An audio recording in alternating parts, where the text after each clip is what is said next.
Yupikong deklaman tu dan kelama kau concern citizen yang kejuai. Memory persen na kawan ka konstituensi. Wat lada ngasong lada chong lada sale aja harga dong cutluku. Ta hawa bicara ya gani ka rukom pihak i konstituensi yo wa jan baklau ong. Wa ya gani ka pihak konstituensi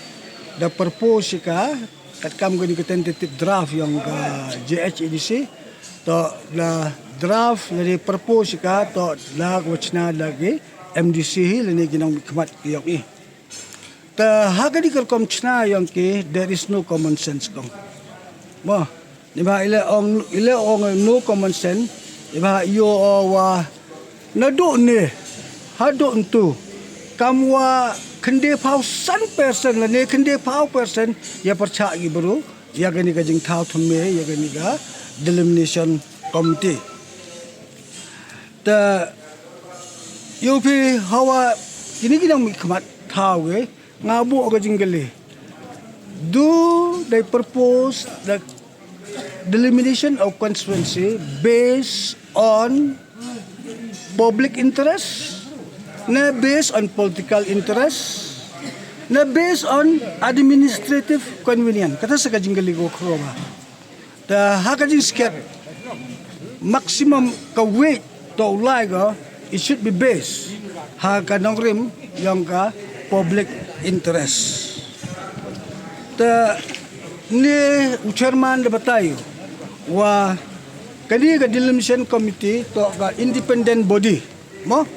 hagawa ka kre go ye kam yang ka wom em kwan ki board go na chajrong go dictate ka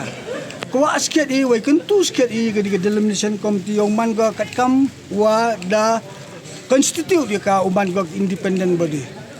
wa halor gini complain wa mi go man da redraft wan gi ga wa mo cha dictate ki ha ki nong bi khmat yong e henre ulai ba ki kat kam ka voice ko wada snyau into nagaliang yong ki public ma to kong muntu kwa khana i pi ga jak haji to wa ga jwai constituency ha ga jwai constituency em ga north em ga central wa em ga south la de chimpi ma yo kompas bo yo hai ti yaw musiang dem ne te pachewan krau kompas mo ti bai ga north krau ko north ka south krau ko south central man central ten rai kat kam gani jing pia constituency kam ganuksa kaya long da krau ka sa north hen rai kat wayo wan the right ka sa south is it common sense? That is the question mo tolo na pa nagaliang yung ni galat salbo ka north constituency hai ti yo em ga ka inclusion ya ganang ba ma ko munu jo ya to wa dem na tala live na nang ba cha juai em little so tli gichnong you have you jump kalau kam te ka uniqueness hai ni da do iga ta kalau kam te for example sagawi chongmai da sagawi ko kwa ong yu ni to kam ga am weekly tercima